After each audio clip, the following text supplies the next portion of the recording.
mhlanje kunguNovember siya kuDecember. uNkulunkulu senathi sasithwele kule 5 months since July. Abanye ba attenda from day 1 basekhona baselapha egameni likaJesu, abanye basijoina, abanye bathi mfundisi ndandistroller maningena ngaphakathi ndava isandla sikaNkulunkulu sindibamba kwabanzima uphuma. Kuna namhlanje abakaphuma selapha. Siyathandaza ngani, siyakhala ngani ukuthi uNkulunkulu makanisize kwezo ndawo enikuzo egameni likaJesu. Ayibo, amen. Ingamnandi kodwa inkonzo Sunday yazi ndiyayiva nje. Ndiyayiva nje. In Jesus name. I hope nikhonze kahle namhlanje endaweni ebenikhonza kuzo.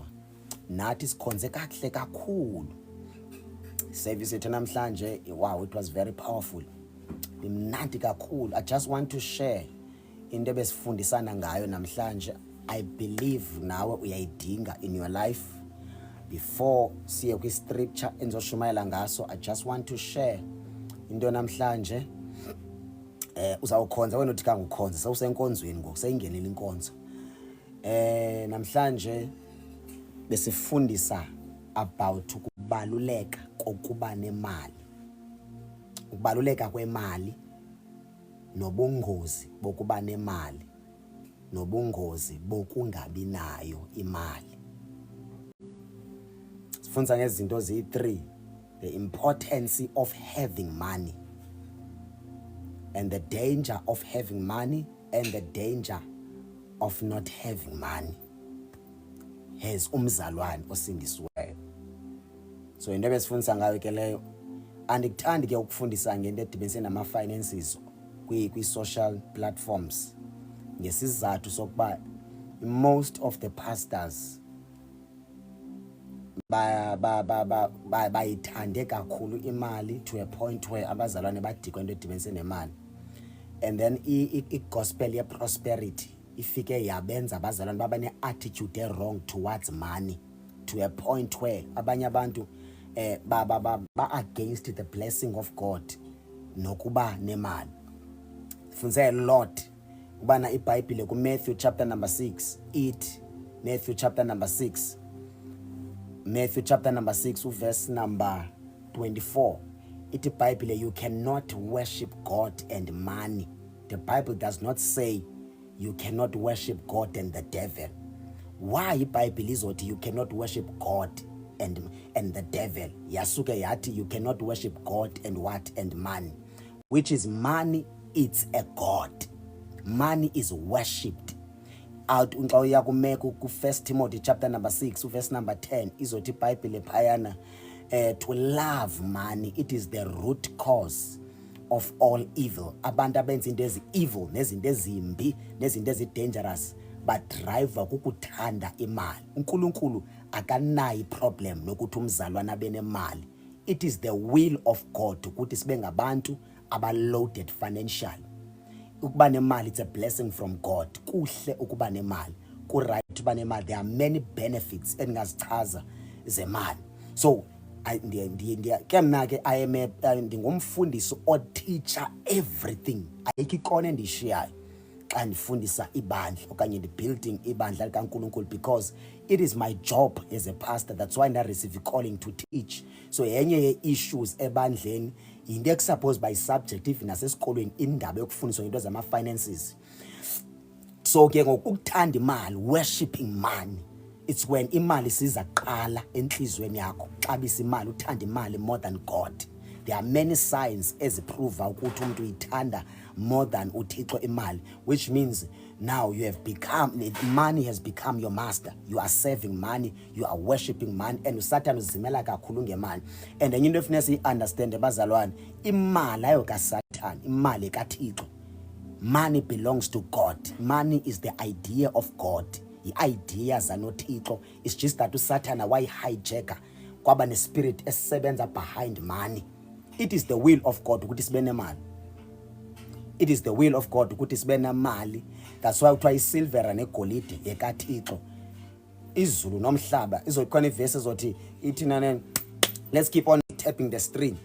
Thank you so much, tapping the string in the name of Jesus. So So it is the will of God ukuthi sibe nayo imali njalo njalo. Even selunayo imali, you must also have wisdom. Pray for wisdom. Lord, give me wisdom on how to handle imali, how to handle ama-business kaNkulunkulu, how to handlisha kanjani i-business kaThixo. Give me wisdom on how to use money. Ndingasebenzisi imali kwizinto ezi-10 ezi-useless. Umoya Ngcwele makandinikeze imali. Even nalento okuthiwa kukunikela, we don't just give. We give according to the instructions of the Holy Spirit, because umoya Ngcwele ukunika ama-instructions on how to give. Even no-Abraham, everyone eBhayibhelini xa umjonga indlela anikela ngayo, akanike njena kanjani, unikezwa ama-instructions on how to give. Yenye ye-issues ekusuppose bakufundiswa ngayo kakhulu indaba yemali, because amabandla amaninzi adestroy imali, abefundisi abaninzi badestroy imali, abazana abaninzi badestroy imali in many ways. Ongenamali imdestroyile into yokungabi namali, because kubuhlungu ungabi namali. Even a voice yakho sometimes ayivakali uma ungenamali. Nento zithethayo, your ideas and everything, even nakwifamily yakho nakwezinye indawo, awuvakali ngenxa yongabi namali. Kubuhlungu ungabi namali. Ndiyayazi experience yongabi namali, yongabi nalutho, uswele imali, udinga imali uthenga into zokugqoka, i-roll on, into zokugcoba umzimba, ukudla and everything. Kunabantu abaninzi mina endike ndibabona ukuthi ukungabi namali, abantu abakuthathi serious, they don't take you serious abantu. Yabo, so kunabantu abamncame bamlahla uJesu ngenxa yongabi namali. So kuyingozi ungabi nayo imali. Kunabantu abaye bamncama uJesu besithi ayikho lento kaJesu, because ndiyahlupheka, ndiswela, andinamali, andinalutho. You understand? Wamncama omnye uJesu, wamlahla, wathi ayikho lo, ndikhethe uyokhothama kwizangoma, ndiyokhothama kuma-altar athile. Kunomama ndishumayela endaweni okuthiwa kuseGrabho eCape Town. La mama ndathi ndishumayela khona, ndabe ndingena door to door. La mama ndahlala naye, wafuma sebuphoxeke kakhulu when it comes to God, nakubefundisi. Eveza ukuswela kwakhe nokuhlupheka kwakhe. So ke ngabe sithi ke nake sendifuna mina noba ngumprofeti oxokayo, sendifuna noba into engandiphathela imali. Abanye bade bahamba bayothwala, even the pastors ngenxa yokuswela yongabi namali, bade bahamba abanye bayothwala, baya kwizangoma, benza everything banjalo njalo. There are many false prophets ngoku engingakuchazela amagama azo ese-Cape Town, KZN, all over South Africa, engakuchazela ezi-famous. Abanye abantu bayazithanda, zine-influence, baqale bayishumayela kakuhle i-gospel, but because of ungabi namali ba-end up be-compromise. Yabo, so even kwa ukuba nemali, there are principles umuntu ezimpushela khona ukuthi athini abe nemali. Uyatrainwa, enziwe umuntu apreparewe, atestwe in many ways before uThixo amnike i-blessing yemali. Even nami as a pastor andikabi nayo imali ngoko, at least ndinayo imali yoba ndikwazi uba ndirente, ndinayo imali yoba ndikwazi uba ndithenga ukutya. Yabona ndisekuloo level enjalo, but andikabi nayo imali in full abundance. Fumanise kuba ebank ndixakene nemali, andikafiki kuloo level injalo. But I'm always praying for wisdom, that Lord give me wisdom. Ngaze nditshintshwe imali, ndibone sekutshintsha imessage, sekutshintsha i-character, kutshintsha i-attitude. Even nomuntu onemali, abanye babo, not all of them, iyatshintsha i-attitude kwabanye the minute bethola imali. Angabazi abantu, a-undermine abantu, angathandi bantu, angabi nandlela right okuthetha imali. Omnye nasenkonzweni afuna ukucontrola just because unemali. Nguye okwazi ukunikela, afuna uba nendlela acontrola ngayo ibandleni just because unemali. Nakwifamily, nakwinto yonke edibenise nefamily, unendlela afuna ukucontrola ngayo just because unemali. Noba akana ideas ezi-brilliant ezingasithatha zisekude just because of unemali, we have to bow down kuma ideas akhe. So nokuba nemali kunamadimoni alandela umuntu ngoba enemali. You need wisdom of the Holy Spirit ukuthi xa ndingenamali, xa ndinemali kumele ndibe njani. That's why you have to pray for the character kaJesu. That's why you have to pray. Oh dear Lord, there's a lot efuneka uyithandazele when it comes to money, blessings of God, because abaninzi balahlekene noThixo because of i-blessing. Ndithetha nawe namhlanje abantu bobo bamlahla uNkulunkulu because of i-blessing. Abanye bamlahla uNkulunkulu because of ungabi nanto. It's very important ukuba nemali. Njengoba ndihleli isitulo endihleli kuso, zange siphume shop for free, saphuma ngemali. Indawo endihlala kuyo, ndihlala kuyo ngemali, ndiyarenta. Ukudla endikudlayo ndidinga imali ukuze ndikwazi uba ndidle. Ifowuni le ukuze ikwazi bicharge ndidinga imali, ukuze ndikwazi uba ndibe nedatha ndikwazi uba ndingene ku-TikTok ndishumayele abantu bamamele, kudingeka uba ndibe nemali. So there are many benefits zokuba nemali. Kubalulekile, it's very important to have money. Imali ibalulekile kakhulu. Ngumthandazo wami, it is my prayer because I know how is it like to struggle. It is my prayer ukuthi umzalwane wonke abe nemali. uSolomon naku esenza umthandazo ebhala incwadi yeProverbs, ebhala na kwincwadi yeyiple ncwadi oma Ecclesiastes. When you read those books, you can see the wisdom of Solomon. Uzibhale eza ncwadi after experience ezininzi. Kune prayer eyenziwa nguSolomon. Uthi Solomon, Lord, ndenze ndingabi nemali eninzi. Number 2, ndingasweli, mandibe in between, because xa ndinemali too much ndenza izinto ezifoolish, ndiyachoma. Married abafazi abayi-700. I mean, come on. Uchallenge ukuba nemali. Unemali xa noma ithina wajonga, yho, ndinale inkosikazi andidinga yesibini, yesithathu, yesine, yesihlanu xa kweyimali. Ebo akana wisdom on how to use money. Noxa eswele engenalutho uyayiqonda kunjani ukuswela nongabi nanto. So wenza umthandazo othi, Lord, ndenze ndibe in between, ndingabi namali ininzi, ndingasweli. Utsho sele mdala ebhala kwincwadi yeProverbs. Uyayibo? So ndidla ngothi ke mna ke, that was the prayer of Solomon. You don't have to pray that kind of prayer. At least pray for wisdom. Lord, give me money. Noba zii-millions, noba zii-billions, it does not matter. But give me money, kodwa ne-wisdom. Not just money, ne-wisdom on how to use money. Ngisekhona kwathi bandla. Sekhona kwathi bandla. So hey, yabona umcimbi wemali suppose bawufundiswe ngendlela eright. Siyeke manje la muntu othanda. Sibiyeke la muntu othanda imali. La kumzekelo bengeke ndenze umzekelo apha ndiyihleka. Ndisithi ke mina ke umzekelo mina ngizalwa nge-6 kaJune. Yayibo, ibirthday yami nge-6 kaJune. Ndithi ebandleni kude kube neprogram. Kuthiwa yintoni? Nayo iprogram yebandla kanye yintoni, kodwa kude kuthiwe nge-6 kaJune ibirthday kamfundisi.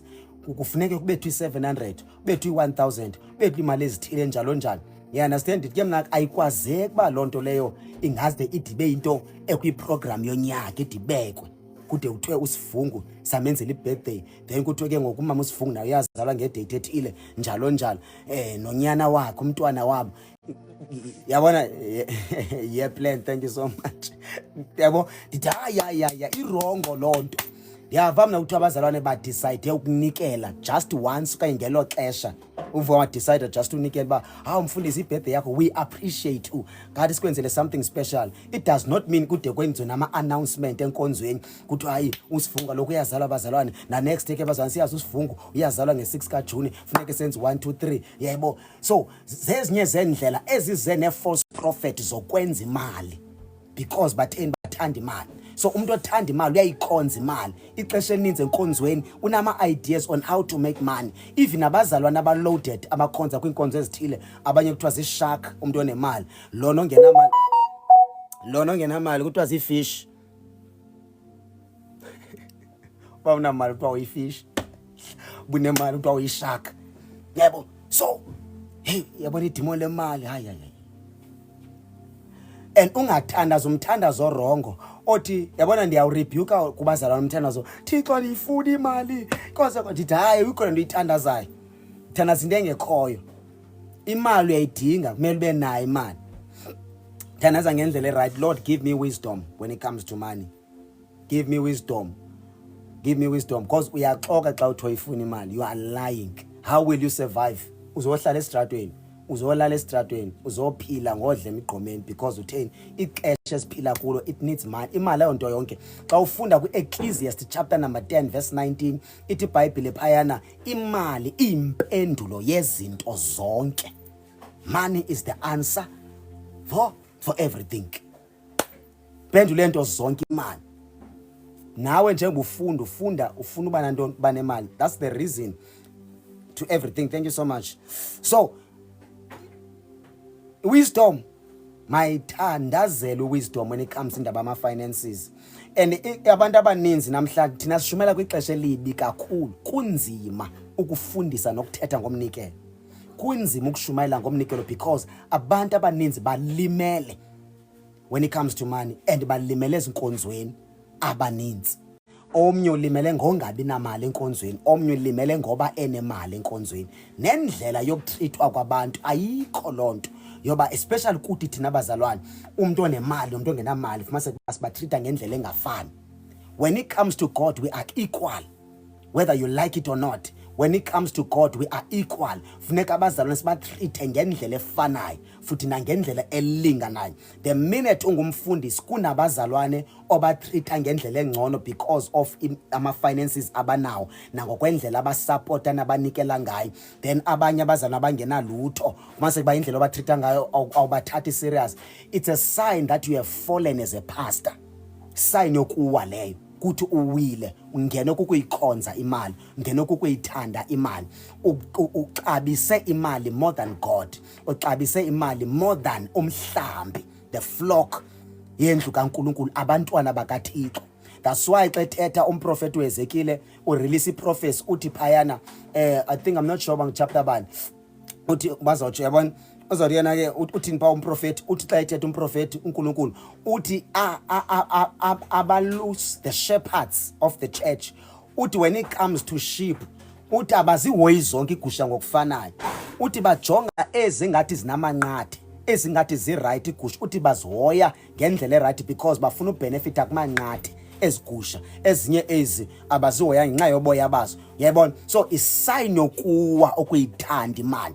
Noba ungumzalwane ufumanise kuba emsebenzini wakuthiwa kune overtime la Sunday, uthi ukhetha ungayi enkonzweni on Sunday because uleqe overtime, isign yokuthanda imali, a sign that you are worshiping money. There are many ways okumbona ukuthi umuntu ayiworship imali. Zikhona nezanto zoba ngathi humble but une pride, khona nto ngathi humble but ipride onayo. You understand? So nalanto yokushumayela against imali, we must preach against pride, spirit esisebenza ngemali, and the spirit esizimele behind money. There is nothing wrong to have money. It's very important to have money. Mali balulekile kumzalwane.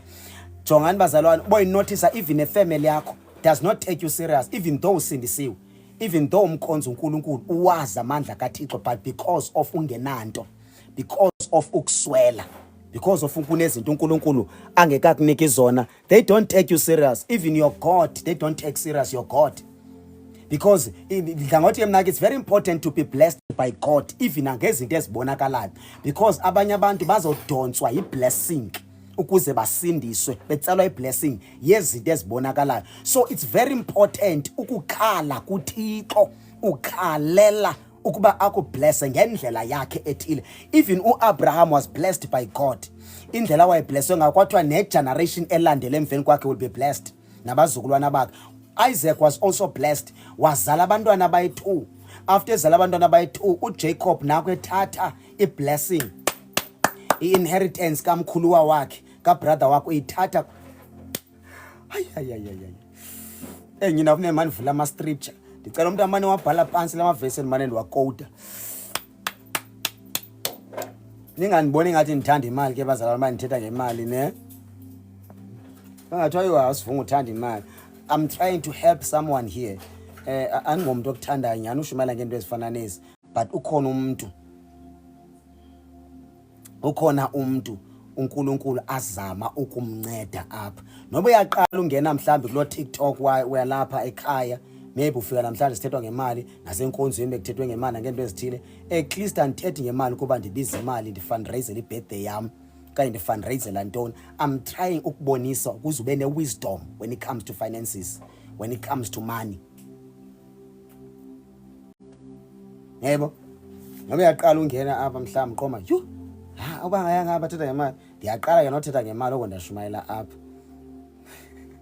Aba ke ngazi-full member ezalapha kudala bakudala balapha, bona uNkulunkulu nje uyabanceda egameni likaJesu. So akho lula bazalwane, even nyani uthetha ngemali, it's not easy. Even nakuthi thina befundisa uThixo saqala ukubasebenzisa sandobathuma ukuthi mabashumayele zezinye itopic engekho easy ukuthetha ngazo, but kum ku-easy ebandleni sibe singekho online kanje, because ndiyakwazi bafundisa abazalwane kakuhle apho side sibe ne-series ye-message teaching everything. Fumaseke abazalwane baya improve entweni ezininzi. Nalando fumaseke ba uthi xa unemali ngoku indlela yakho yokuphila iyakhawuleza iyatshintsha, uzama ukuphila impilo ongayi-afford. Zama ukuphila impilo ongayi-afford. Loo nto leyo irongo kakhulu. Kunendawo endifuna uya kuyo apha eBhayibheleni. I think is it Hebrews chapter number 12. I think it's Hebrews chapter number 12. It's Hebrews chapter number 12. Hebrews chapter number 12. Is it Hebrews chapter number 12? I think it's Hebrews chapter number 12. Where is my Bible? I think it's Hebrews chapter number 12. Where is Hebrews? Where is Hebrews? Where is Hebrews? Hebrews. Abazalwane apha babethanda undibhalela ama-messages bemane bendisiza. If now you are good in scripture, please help me. Mane undibhalela apha ama-scripture. Andazi babaphela oyi-1 ndiyamazi ukubana and have a chance way. Ke nake ngathi ubhala ama-exams ubusy. Sispelinda ke nake animazi ba uphi. Ikhona le ndawo endiyifuna. Oh dear Lord, I wish uNkulunkulu ancede ndiyithole ngegama lika Jesu le ndawo endiyifunayo. Oh dear Lord, in the name of Jesus, in the name of Jesus. Nansi ndiyayifumana. Okay, ndicela uyifunda ne. Yeah, Hebrews chapter number 12. I'm gonna read verse number 16. Lest there be any fornicator or profane person like Esau, who for one morsel of food sold his birthright. Esau wathengisa nge-birthright yakhe because of ukulamba. Umuntu olambayo can do anything for money. Umuntu olamba, umuntu odliwa indlala can do anything. Nanku umuntu ethengisa ngelifa lakhe because of indlala. Now, njengoba ethengisa ilifa lakhe kuthiwa for you know that afterward when he wanted to inherit the blessing, he was rejected, for he found no place for repentance, though he sought it diligently with tears. Uyabona into yobana lo mzalwane uzozifundela ekhaya. Uzozifundela ekhaya. Ndifuna ukubonisa ke ngoku elicala lendlala, ukuswela, ingozi yokuswela. Uyabona lo mzalwane wathengisa nge-birthright yakhe. Birthright yakhe elambile. I-birthright yakhe wayithengisa nge-soup. Inheritance yakhe comparisha ke take weight ye-inheritance ne-soup. Because of ukulamba wancama inheritance yakhe because of ukulamba. Ukulamba kungakwenza uncame zonke izinto. Namhlanje njengoba sineenkabi, sinabanye ukuthiwa zinkabi, abantu abahayarishwa badubula abantu, sinabantu abathwala abanenyoka, sinabantu abathwalela ivangeli baqala amabandla, sinabantu abenza into ezininzi ezotusa because of ukulamba. Umuntu olambile can do anything. Umuntu olambile angancama zonke izinto. Nento eyabangela ibandla lakwa-Israyeli lihambe liyongena e-Egypt langeniswa indlala, langeniswa kukulamba. There was plenty of food in Egypt. And kwilizwe laseCanaan apho uJacob wayehlala khona nonyana bakhe, ithi iBhayibhile kwakho imbalela, babeswele, behlupheka, bedonsa nzima, bekwi-challenge yokulamba. Ngenxa ungakwazi ukunyamezela, umprofeti kaThixo wathatha inzala yakhe yonke, onyana bakhe bonke, wabathatha wabasa kwilizwe kuhlutha kule Egypt, kwilizwe lobukhoboka, basiwa kukulamba. The whole prophet of God wathatha the whole family wayisa kwilizwe kuhlutha kulo okomzuzwana. Remember, the king of Egypt was Pharaoh. Pharaoh represent the devil. Pharaoh represent the altar of darkness. Pharaoh and Egypt representa, xa siyi-spiritualize lento, i-represent indawo yokufa, it-represent indawo ye-slavery because of ukulamba. Baba willing ushiya iposition yabo, shiya indawo yabo e-right yokuhlala, bakhetha uya kwindawo abahlutha kuyo okomzuzwana. Bangaphi namhlanje abantu abancame everything because of ukulamba. omnye uncama isalvation yakho uyiprostitute namhlanje, wancama isalvation because of engenakudla engenalutho. Omnye wancama wakhetha uyokipita wahlalisana, omnye wakhetha ujola nomuntu ezomane emnika imali. Namhlanje usislave sendoda ethile, usislave sentombazana okanye umama othile, unguBen 10 ukwenzela everything. Awu enjoy impilo because of indlala. That's why ngithi ukuswela, ukulamba, uba kwi-challenge ongabi nanto. If awukho wise and awukwazi unyamezela, uhlale kuThixo ukhale, umkhalele uNkulunkulu ngeenyembezi zakho uthi Thixo, xa kuhlupheka mna ndidonsa nzima ndingenalutho, kuhlazeka nawe Thixo. There are prayers efuneka uyozenza apho uThixo uthandaza umprovoke enhlizweni. Uthi andikwazi uba ndingafana noJacob owathatha ibandla lonke inzala yakhe wayisa kwilizwe kuhluthwa kulo komzuzwana, washiya indawo yesethembisa umhlaba abathenjiswe ngakwathiwa onke ama-blessings Abraham endiwabeke phezu kwakho, inzala yakho yonke iza. So kuyakhosta ukulamba. Abantu bathatha ama-decisions are-foolish. Abantu bathengisa uThixo, bathengisa igospel, bathengisa ivangeli kaThixo because of ukulamba, because of ukuswela, because of ungabi nanto. Indlala, sithi isiXhosa, indlala inamanyala. In other words, ingakwenzisa izinto ezimbi kakhulu. Uqala kwami usindiswa, ndandilamba, ndandihlupheka ndisi-student. Student college, ndilamba ndihlupheka.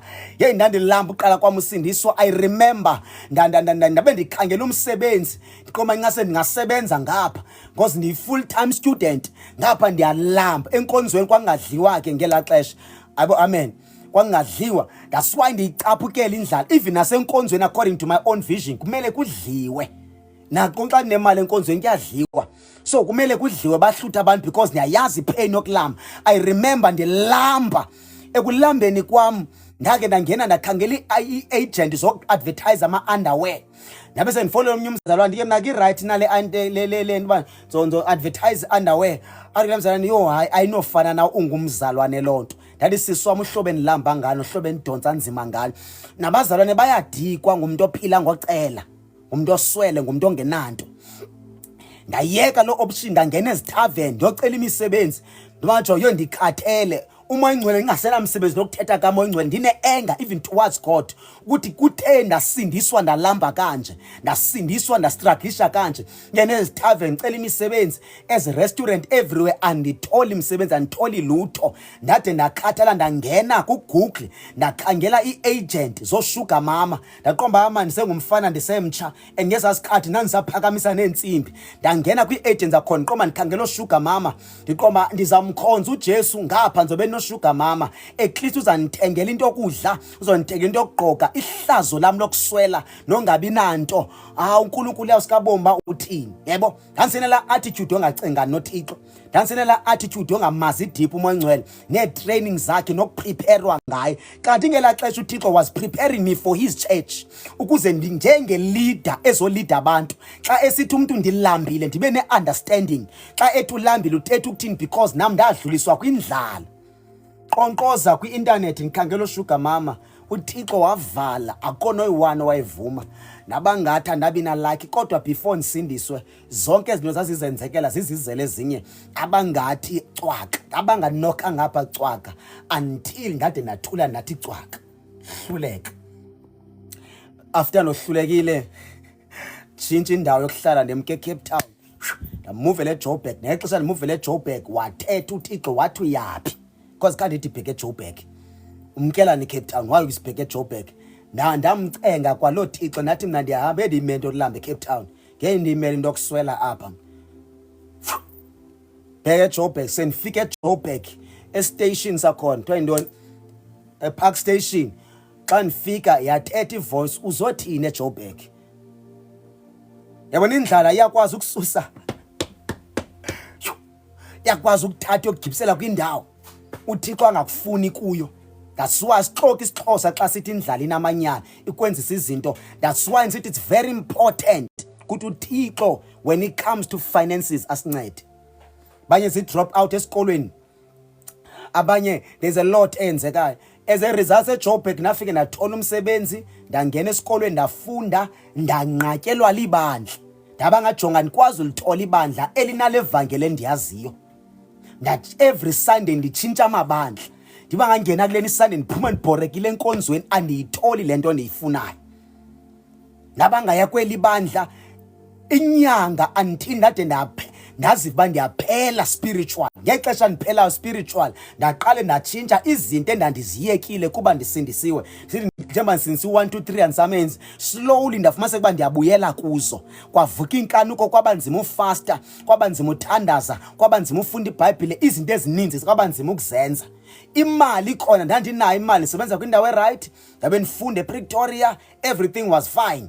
Ngoku when it comes to my finances and everything right, but when it comes to my spiritual life it was bad, because ndikwindawo Thixo angandidingi kuyo kanti ngela xesha ndandikwi-season of training. God was preparing me. Even kwauqala kwam usindiswa wathetha uThixo wathi, wena I'm gonna use you fast, start your Bible, pray fast, start your Bible fast and pray, khonza. Emva koko ndastruggle ke Joburg, kwavuka inkanuko, ndanenkanuko ndancama ndayeka ukukhonza, ndapha ndisiwa. Boom. Nanye mina ndandisiwa ngayo indle ndandikuyo kwagcwala amadimoni too much. Ndaba njengoSamson, banjwe nguDelilah. Ndaziva into zikaThixo zimka. Imali ifikile, then right financial, nomsebenzi right, inspector nawe right, ndipay imali right, ngapha ndiyafunda ndisesi-student, everything was fine, but spiritual I was struggling. Amabandla endifika kuwo xa bendiqala uthetha, yo ndisuka eCape Town ndinga ibandla vele kuthiwa i-keyboard, yo ndithi abantu bandixela nge-keyboard uba mandifunda i-keyboard, ndifuna uThixo. I remember kunamaxesha ndithi ndisabukela i-TV ndikhale, ibuze ifemeli ukhalela nto, ndithi ndifuna uThixo. Banga-understand, bendincedisa ukukhangela inkonzo but ingakwazi uyithola inkonzo endifunayo. Ngamanye amagama ndayifike ndayithola itshingitshing but ndafika kwilizwe leslavery, ndafike ndahlupheka spiritual, ndadliwa indlala yakwamoya, ndazibona ndiyaphela.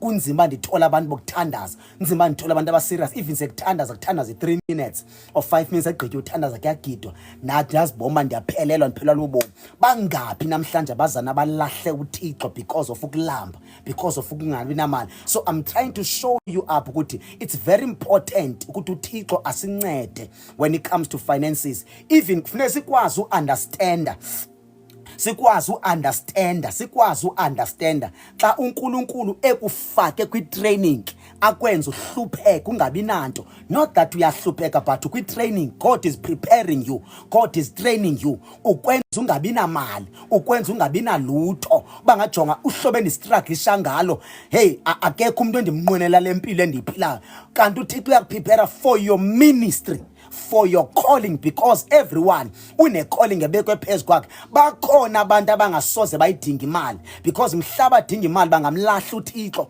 kuyanyanzeleka uThixo abanike imali. Bakhona abantu abayidinga imali ngoba bangakwazi umelana nalo challenge, and God will prepare them, abenze babe very strong. Bakwazi understand xa utrainwa, xa ubuildwa, upreparewa nguThixo for a certain assignment. Just like me, mna ndiyathanda ukuthi kudliwe, andiyithandi indlala, andithandi ukuthi abantu baswele. Endaweni endikuyo makudliwe, umuntu ofike ezovisitha makadle. Noba ngathiwa kuyalanjwa endaweni endikuyo, ngeke ndikwazi bakulanjwa kwindawo endikuyo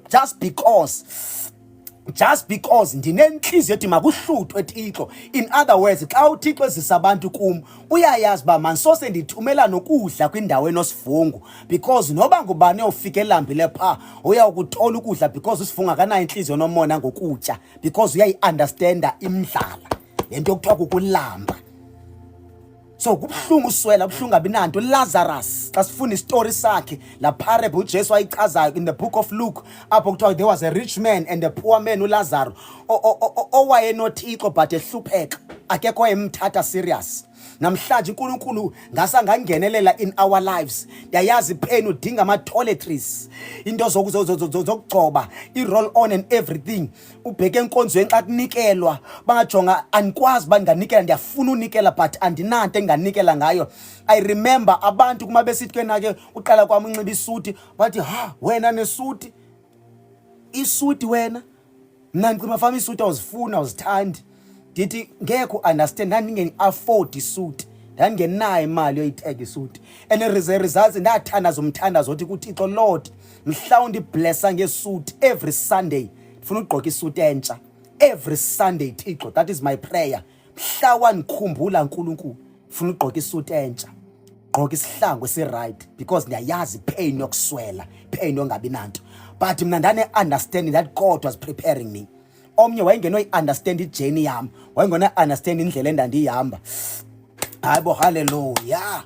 So uNkulunkulu masincede ngegama likaJesu, singafani no-Esau owalahla i-birthright yakhe ngenxa yokuswela, just because of lake, just because of ungabi nanto. As a result uJacob wayithathela kuyi-blessing, wahlakanipha le yamenzela ukudla.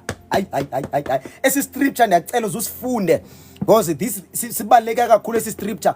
Jonga pha lo mzalwane lona, lo mzalwane, oh dear Lord, ndifuna ukubuza this question. Zingapi i-fastings umoya ingcwele athe kuwe zenze, wathi soyiqalile ukuyingena lo fasting, wafika uSathane ephethe isuphu, wabuThixo willing to give you i-package, willing ukunika izinto zasezulwini, willing ukunika izinto zakho o breakthrough, izinto zidingayo. But wavele wathi kwi-fasting wafika uSathane waza nesuphu enuka kamnandi. Ekuphathela le suphu wathi idla mzalwane, uyawubuya uyingene le fasting. Athi umoya ingcwele, remember ukwi-fasting of covenant kunezinto empilweni yakho odonsa nzima kuzo. Nyamezela le fasting, azuzukwenzeka until wenze lama instructions, obeying the Holy Spirit, following ama instructions owanikezwa umoya ingcwele. Because of isuphu ubreak fasting, lahlekelwe lilifa, lahlekelwe izinto ezininzi, ama-inheritance, izinto ekusuppose uba you inherit from umoya ingcwele, izinto efana uyazithola uzalahleka ngenxa yokubreak ifasting ngesuphu. U-Esau walahlekelwa i-birthright, walahlekelwa ngo-breakthrough, walahlekelwa zizinto ezininzi efana uzithola kumoya ingcwele ngenxa yesuphu, because of isuphu. Nawe empilweni yakho zingaphi izinto namhlanje fama uyazicount, uzikhomba ngomnwe, uthi 1 2 3 wenzwa nguThixo? Lena zi-results zokholo lwami, zi-results zomthandazo endawenza, zi-results ezi ze-fasting ezayenza, ze-obedience. But onke ama-instructions owanikezwa umoya ingcwele uba disobedient, because nguwe, your number one enemy is yourself, your number one enemy is your stomach. Mhla uNkulunkulu wakunikeza amandla to overcome isisu, ukwazi ukoyisa isisu sakho, kuthi ukutya kukhona, kodwa uthi namhlanje anduzutya. Noma uSathane angaziso KFC azisa izinto, andidli namhlanje, because apha ndikumthandazo wecovenant noThixo, kunezinto efuneke zenziwe ngumoya ingcwele in my life. Andikwazi uba ndingaqhubeka empilweni yam ndinje, ndikule fasting ngomoya ingcwele unika ama-instructions yoba mandithandaze kanje, ndizile kanje, ngoba kunento afuna ukuyenza empilweni yam. Oh dear Lord, my Savior, my Redeemer, may the Lord bless us. May the Lord bless us spiritually, asikelele uThixo ngendlela esisimanga. Number 2, asiblesse nangezinto ezizimaterial. Very important to be blessed even nangezinto ezizimaterial, izinto ezibambekayo nento ezibonakalayo. It's very important. And jonga mzalwane wami, I understand i-gospel yabaprofeti bamanga ilimoshile ibandla, sade sanza imithandazo against izinto efama siyazithandazela umoya ingcwele asinike. Umzekelo i-prosperity into yabazalwane, but you see, against is nothing wrong with prosperity. So okay, we want to prosper and we must prosper, but you see, silwa nezinto. uSathane xe jonga nje bephakamisa igospel ye-prosperity, wenzela thina bantu aba willing uhamba noThixo sibe against prosperity. Mase basifuna prosperity, singazi understand ukuthi asifuni prosperity, praying against prosperity, praying against the blessings of God. Even so bona the promises of God eBhayibhelini uvela ignore, ungazithathi serious. Mase kuba into idingayo in your life, because somewhere somehow inendlela affecta ukholo lwakho, inendlela affecta ubomi bakho, because ukuswela ukungabi nanto Yes, it's a good training, but somehow kunendlela eku-affecta ngayo. Baninzi namhlanje zi-prostitute bashiya ngayo ngabi nanto. Eso spirit namhlanje kuba li-demon li-break. If i-challenge uThixo akufake.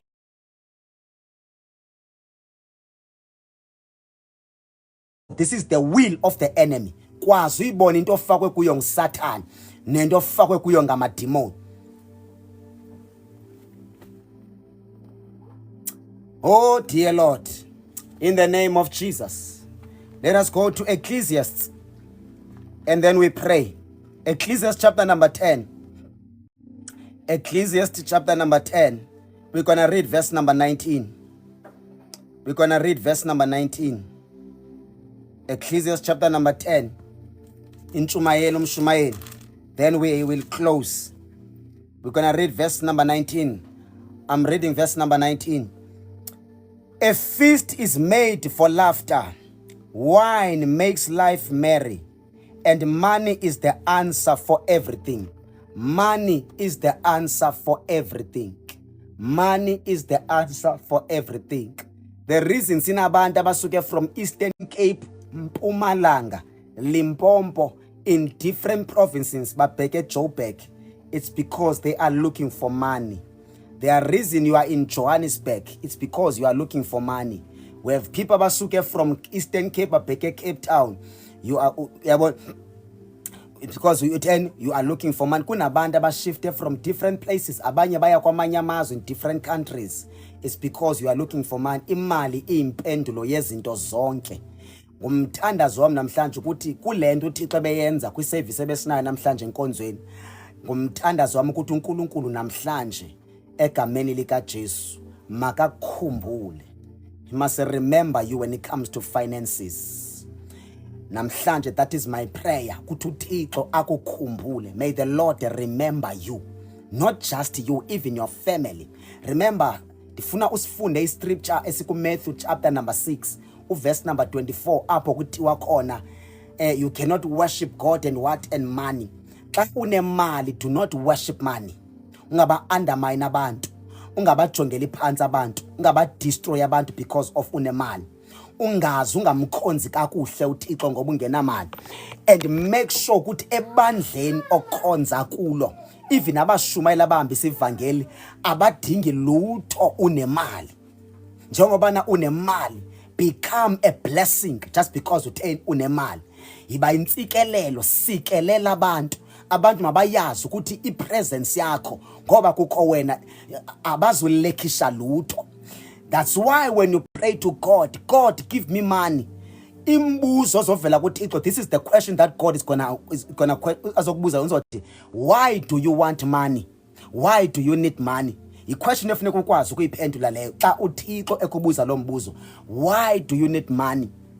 Uyidingela for ntoni imali? Funeka ukwazi uyiphendula lo mbuzo. Thixo funeka umxeleba as long as ndisaphila emhlabeni kunezinto kunabantu who will never struggle. Ndisekhona. Kunendawo nasezinkonzweni engasoze kudonseke enzima ndikhona. So it is the will of God ukuthi thina sibena. That's why usithi kuthiwa Satan comes to steal, kill, and destroy, but Jesus has come to give us life in full abundance. So it is the will of God. Xa tilonge full abundance is to have life. Is salvation. Xa ifikile empilweni nomuntu bazalwane, afunekanga sibe spiritually blessed only. Mase ba spiritually in the right, in the holy and righteous, in the phila kakuhle, the right, but when it comes to izinto ezimaterial andinalutho. La attitude nalento enziwe false prophet yasenza sane attitude wrong towards money, towards ama blessings of God. Lonto le it's wrong. Jonga lento nzama uzoyifundisa ngendlela right, not ngendlela ozofuna imali zabantu okanye into zabantu abathile. So ngendlela right, ngendlela efana ba ifundiswa ngayo enkonzweni, efana ifundiswa ngayo ngabashumayeli bakaThixo. Even nami ezumshumayeli kufuneka ndibe ne wisdom. Dingathi kuba abantu abaninzi bethanda imali, nami ndiyome pulpit and preach against money. I must preach against the spirits ezifighter ukuthi ibandla lihlupheke liswele lingabi nanto. Because i-gospel ye prosperity izo attack ama finances ebandla. eli likaKristu. As a result, now uyayibona lonto abantu abaphethe ivangeli right bayastrugglisha nangoku, because they preach against money, ba against imali, ba against progress, ba against prosperity, ba against into ezininzi, and egqibeleni bayazidinga ezinto endithetha ngazo. It's because abafundiswanga ngendlela right. Ifana naxa ebandleni uSathana ezise idemon lolwazi, idemon le-knowledge, mase kuba kungene ne-knowledge engekho right. Masingabikho against knowledge, masibe against message engenile, sikhuphe yona, siqhubeke nokuyipromoter i-gift of knowledge. Masingabikho against i-prophetic prophetic gift, as gift is about prophet. There is nothing wrong with prophecy. I-right prophecy abadinga abaprofeti. As a result, kunabantu even akulo life abane gift of prophet but abayithandi because kugcwele i-false prophet. Noba senikwa ama-prophecies ngumoya oyingcwele akafuni usetyenziswa kwi-prophecy because i-attack-iwe i-gift yabaprofeti. I-attackwa nguSathana esebenzisa ama-false prophet. Ininzi into e-attackwe nguSathana ebandleni likaNkulunkulu. Omnye umuntu akafuni uba ngumfundi, omnye umuntu akafuna utshata nomfundisi because of i-experiences zabanye abantu. There is a lot eyenziwe nguSathana, i-damage abantu abekho right entweni ezininzi. So that's why xa ungumshumayeli ohlakaniphile, one-wisdom of God, you don't just take a Bible and preach.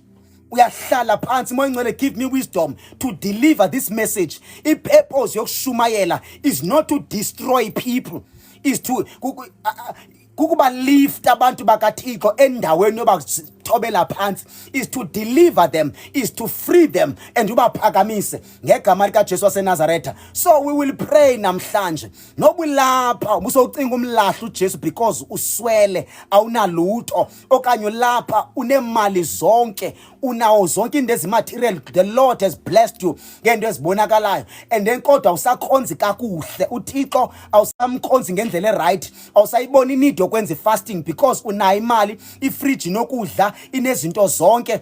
So ke wayeka uzila ukudla, wayeka uthandaza serious, uthemba imali, uthemba uma medical aid, yonke into yenza uthemba imali. So unekhanda elibhlungu, uthemba into ezithile, awusenako nokuthandaza. It's because you are worshiping money, uxabisa imali more than God. So we have to repent namhlanje. Uyava phaa ku chapter number 12 uthiwa kwathu Esaka sele efuna urepenta ekhala, but zange irepentance yakhe yamkeleka. It was too late for him to repent. Abanye kudala bekhalaza kuThixo, bemblame, bemqalekisa, bechaza izinto efama bazithethi kuNkulunkulu. So kwelinye icala, as much as we pray for breakthrough, we must also pray for repentance ngenxa ye-attitude esibe nayo towards God.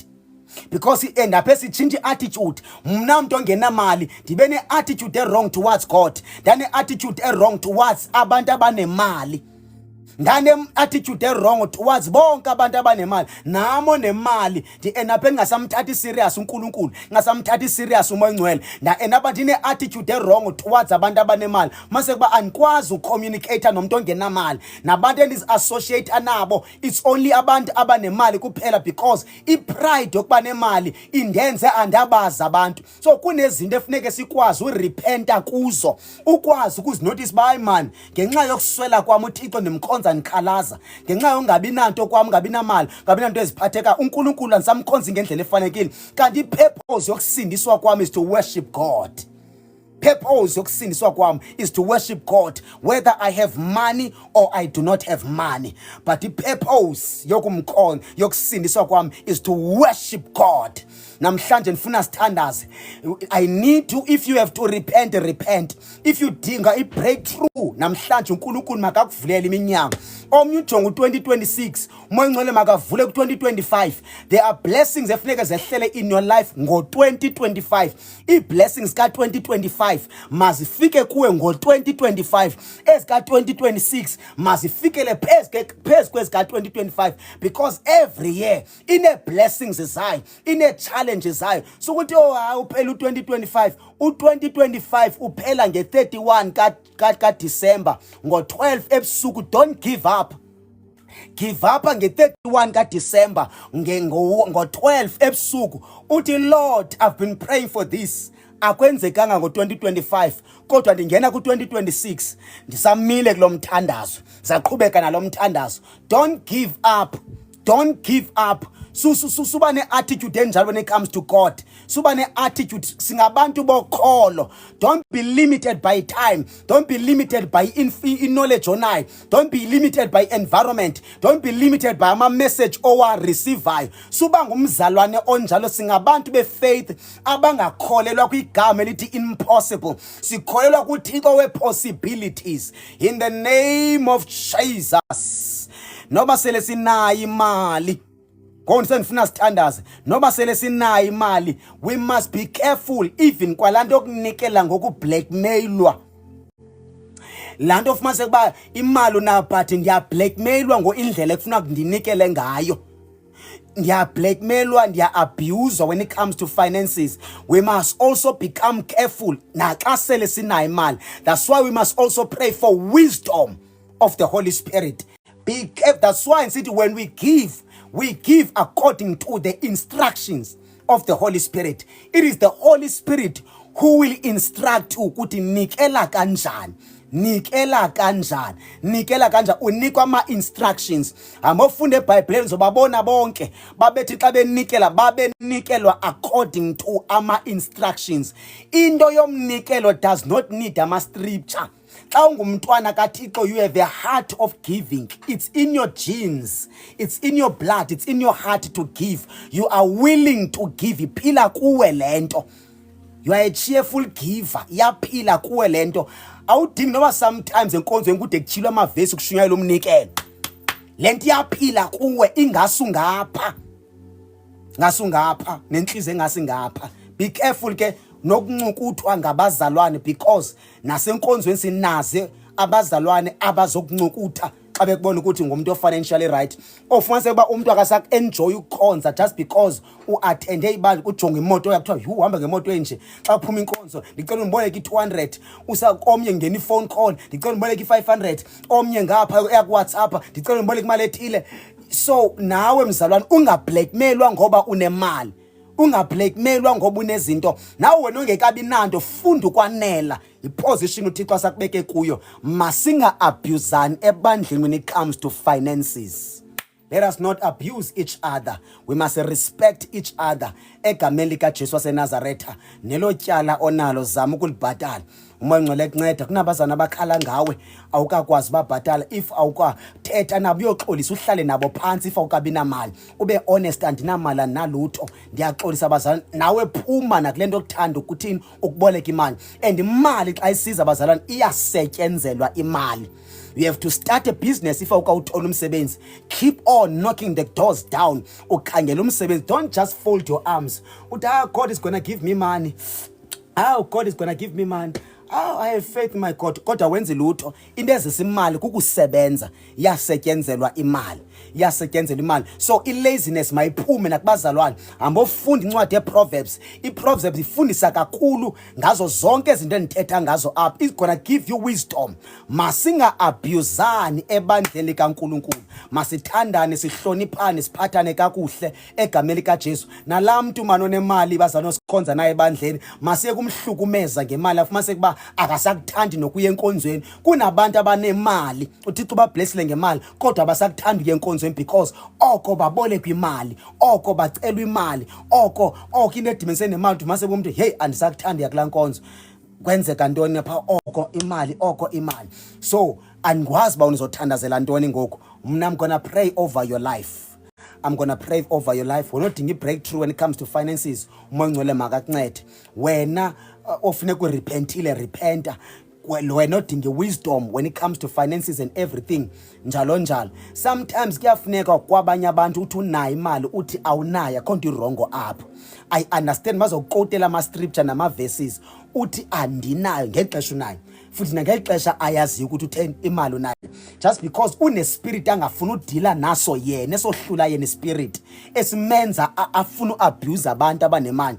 Nela demon loba lusizi xa usindisiwe. Lanto yoba ngushame. Iba lanto yoba ngushame xa usindisiwe.